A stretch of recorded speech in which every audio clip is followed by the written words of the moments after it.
Quiero comenzar el video con esta pregunta si Estados Unidos sigue creciendo o no. Y según las gráficas que vamos a ver, ya ustedes mismos se harán la respuesta.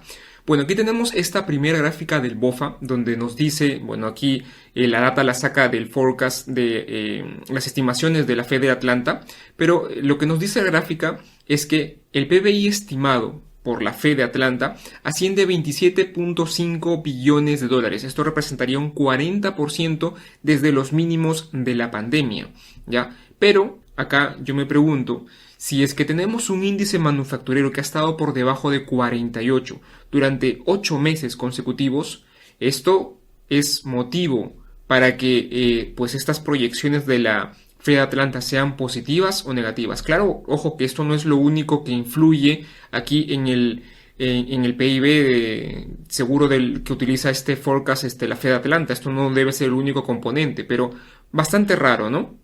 Bueno, lo que sucede con este indicador manufacturero, que por cierto cuando está por debajo de 50 quiere decir que es algo negativo, por encima de 50 es positivo para este indicador, ¿ya?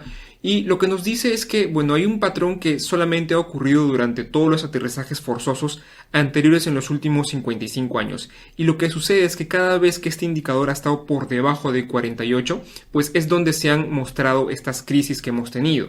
La crisis de esta inflación por aquí por los 70 y pico, la doble recesión por los 80, aquí la crisis de ahorro y crédito, la burbuja tecnológica, la crisis financiera, ya entonces, y nosotros estamos justo por estos niveles. ¿Ya? Entonces, bueno, cada uno que vea qué es lo que opina, ¿no? Luego también tenemos que el exceso de los ahorros por parte de ese dinero que se ha entregado en la pandemia, que no solamente ocurrió en los Estados Unidos, sino digamos, por todos los gobiernos, que ya hemos hablado un montón de esto, pues se estaría terminando para este año según estas proyecciones, estas estimaciones que hace Wells Fargo.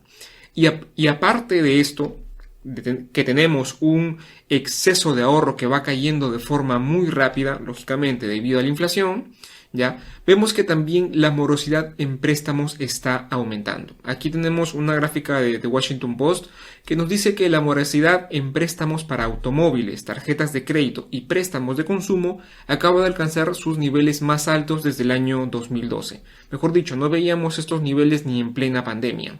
A medida dice que tanto las tasas como los precios aumentan rápidamente, las tasas de morosidad se están disparando.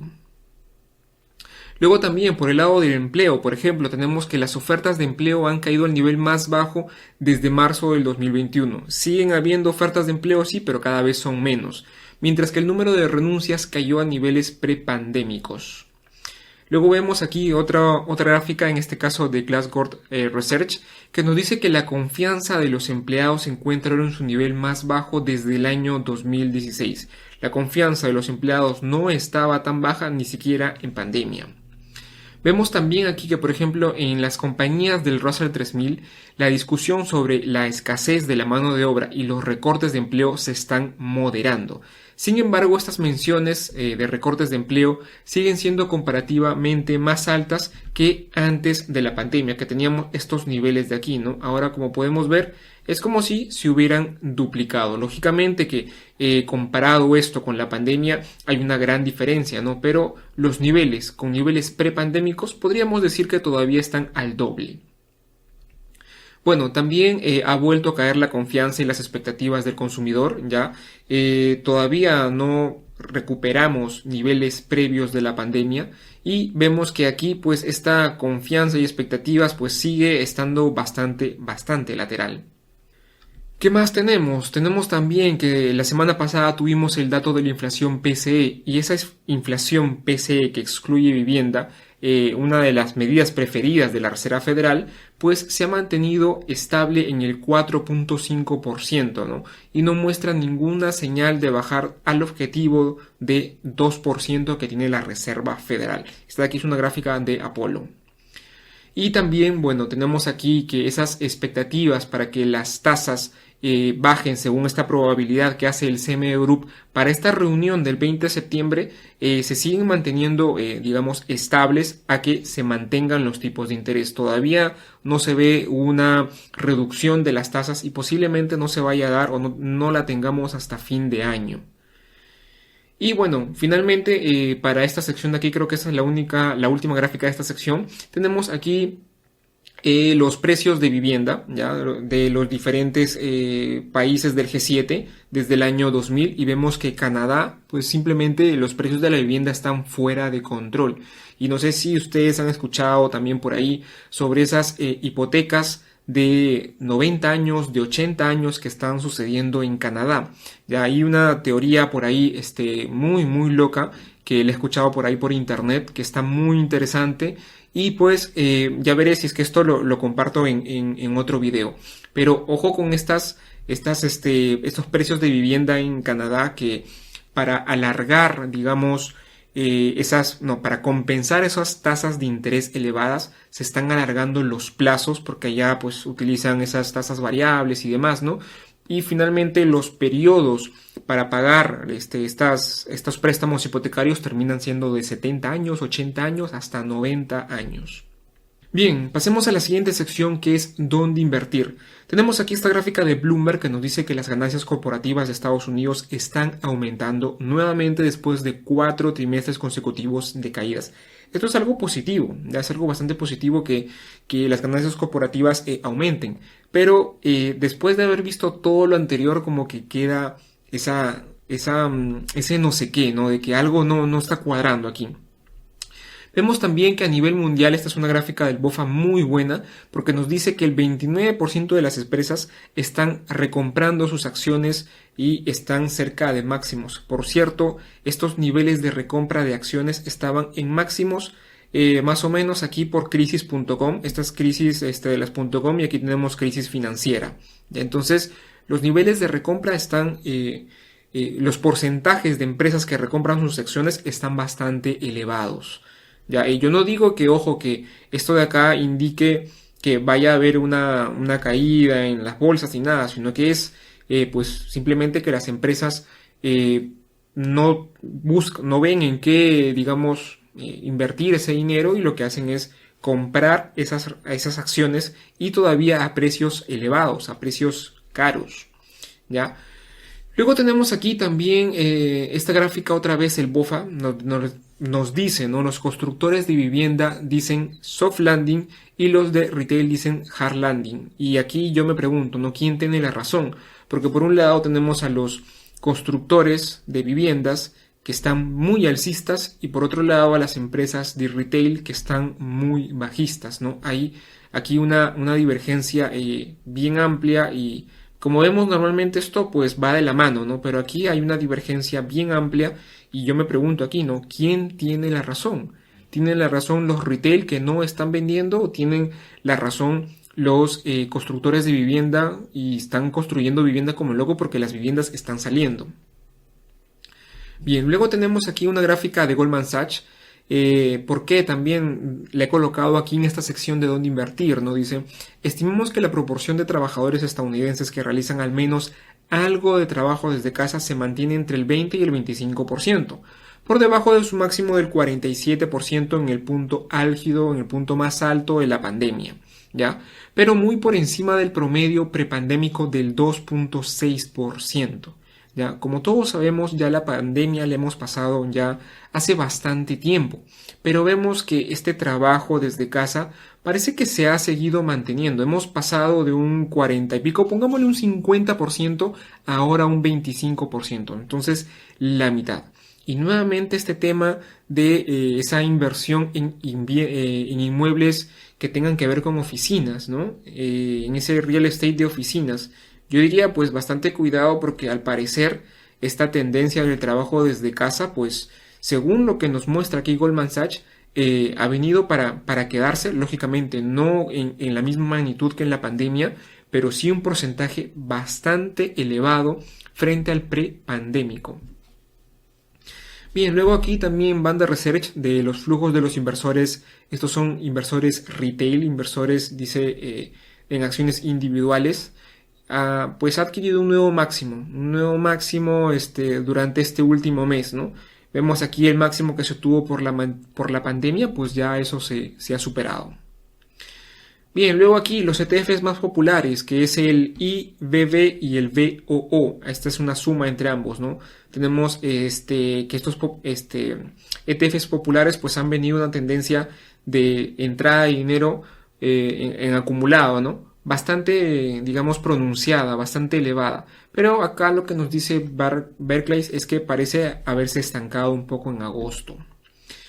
Bien, luego también esta es otra gráfica muy buena de Jefferies, que ya más o menos hemos hablado sobre el tema de los BRICS y por qué es la importancia de esto.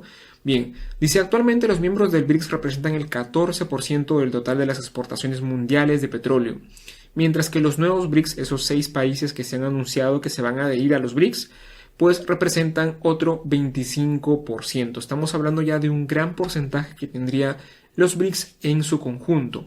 ¿Y a qué va esto?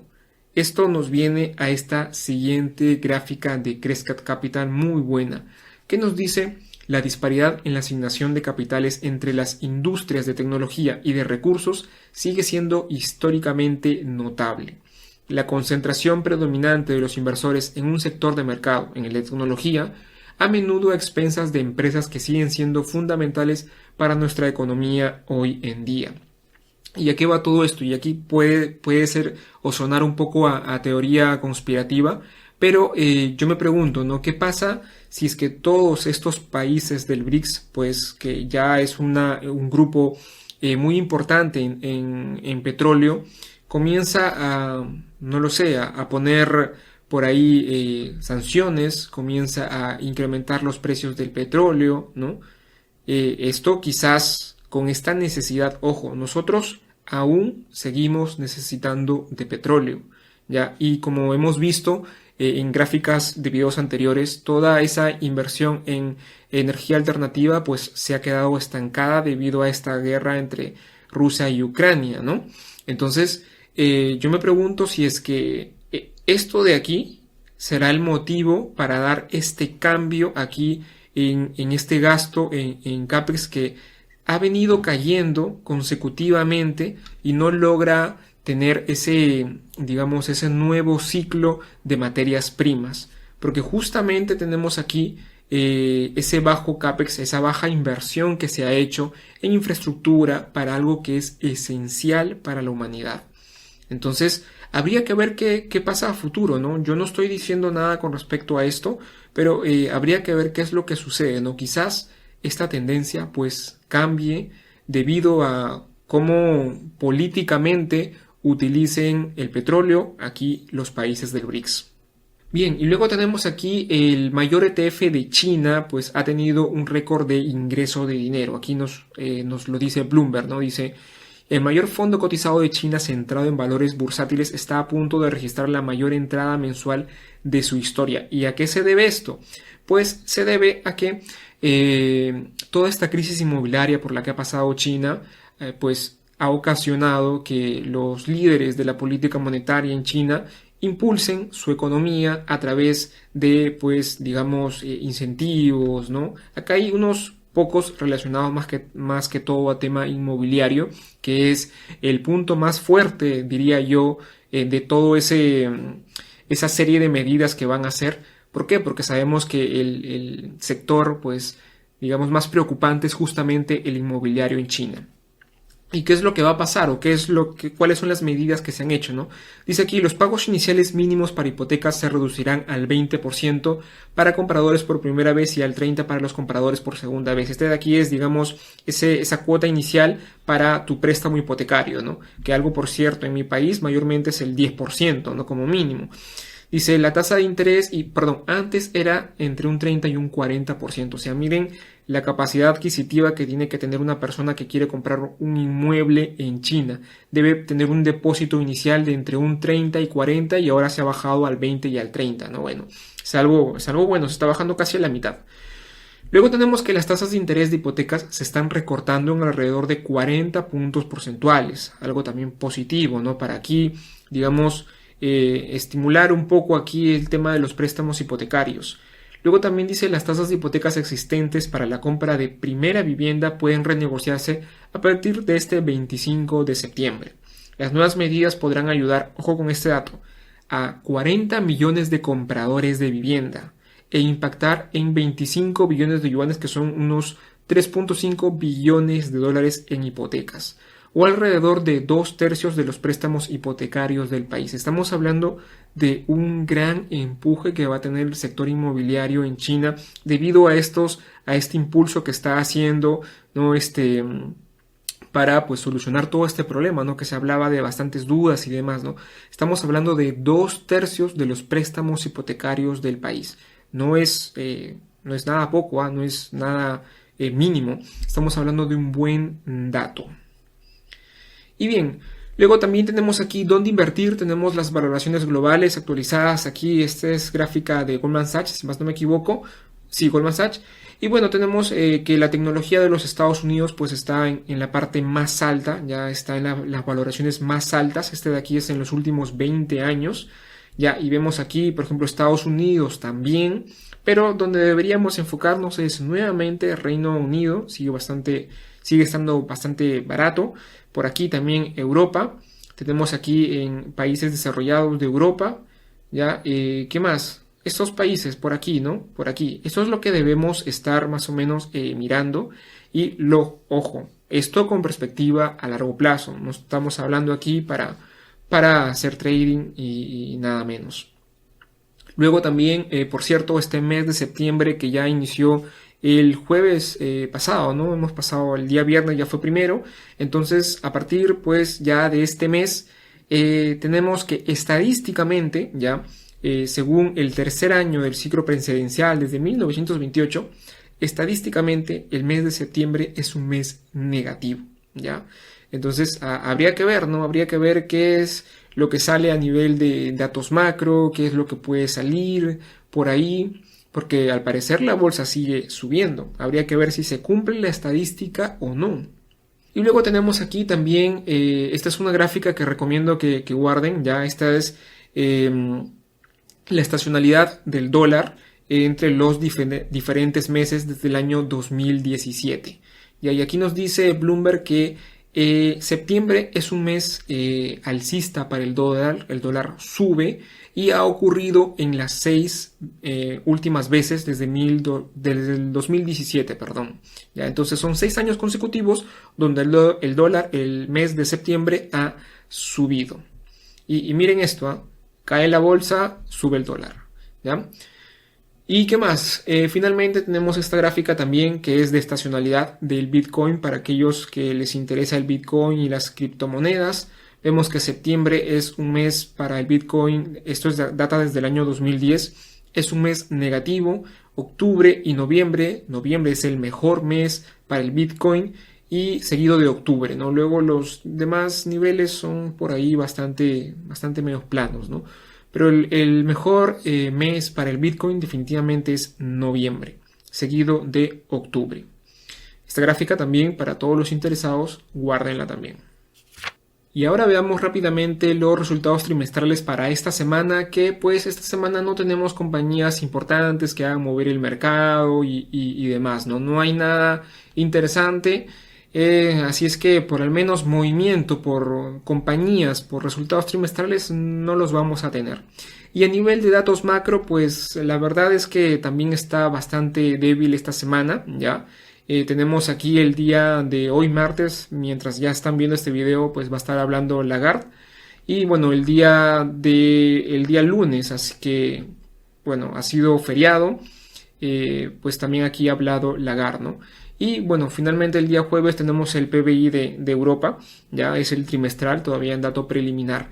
Pero por ahí más datos que muevan el mercado, yo sinceramente no veo ninguno. O sea, movimiento por datos macro y resultados trimestrales, no creo que los tengamos. Así es que aquí pues entraría cualquier factor externo que pueda hacer mover el mercado.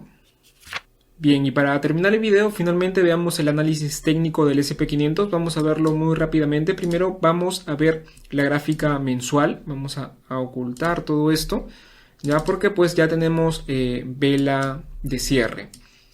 que ha sido una vela, es una vela un poco rara.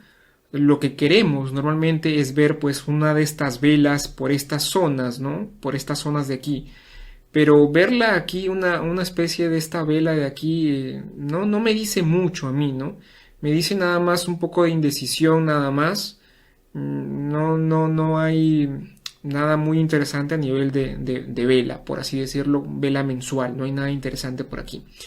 Bien, vámonos a gráficas de 4 horas, vámonos por aquí. Y lo que tenemos aquí es que, bueno, ¿se acuerdan que en el video de la semana anterior se estaba hablando de un hombro, cabeza, hombro aquí y que pues hicimos la proyección y demás? Bueno, si desean, ven el último video, ¿no? Pero pues al parecer que esto no se ha confirmado, ya ha habido aquí un rompimiento, así es que esta estructura de hombro, cabeza, hombro queda descartada, ¿ya? El SP500 lo que ha hecho es seguir subiendo, acercarse de nuevo a esta zona de aquí, esta zona de resistencia, para pues digamos volver a testear, ¿no? ¿Qué es lo que puede ocurrir? Sinceramente yo no lo sé, ¿no? Ahora no tenemos nada interesante, no hay nada bueno a nivel de datos macro, no hay nada bueno a nivel de resultados trimestrales. Así es que si es que no ocurriese ninguna noticia externa, yo creo que acá simplemente va a haber una cierta lateralidad. Ya va a haber este movimiento lateral, ya va a haber un movimiento lateral que posiblemente esté entre esta franja de aquí, ¿no? Quizás llegue hasta un máximo aquí y quizás por aquí. Va a ser un movimiento lateral que se va a mover por aquí. Amén. O sea, siempre y cuando no haya nada externo, nada adicional. Pero ya si es que ocurre algo externo, ya sabemos, frente a ese tipo de cosas, pues simplemente sería cuestión es cuestión simplemente de ver lo que pasa. Porque adivinar ya es un tema más difícil. Pero por el momento, como no hay nada, yo espero una cierta lateralidad por, digamos, este rango de aquí, ¿no? Los 4.590 puntos y por aquí por los 4.420 aprox. Más o menos este rango. Un rango bastante amplio como para que el SP500 se pueda mover. Lógicamente todo este movimiento no va a ocurrir esta semana, pero al menos sería pues toda esta zona de aquí, ¿no? No veo nada interesante. Bien, así es que esto sería el video por el día de hoy. Por favor, si les ha gustado el video, no olviden darle like, suscribirse al canal si aún no lo han hecho y activar la campanita. Un saludo y que tengan excelentes inversiones.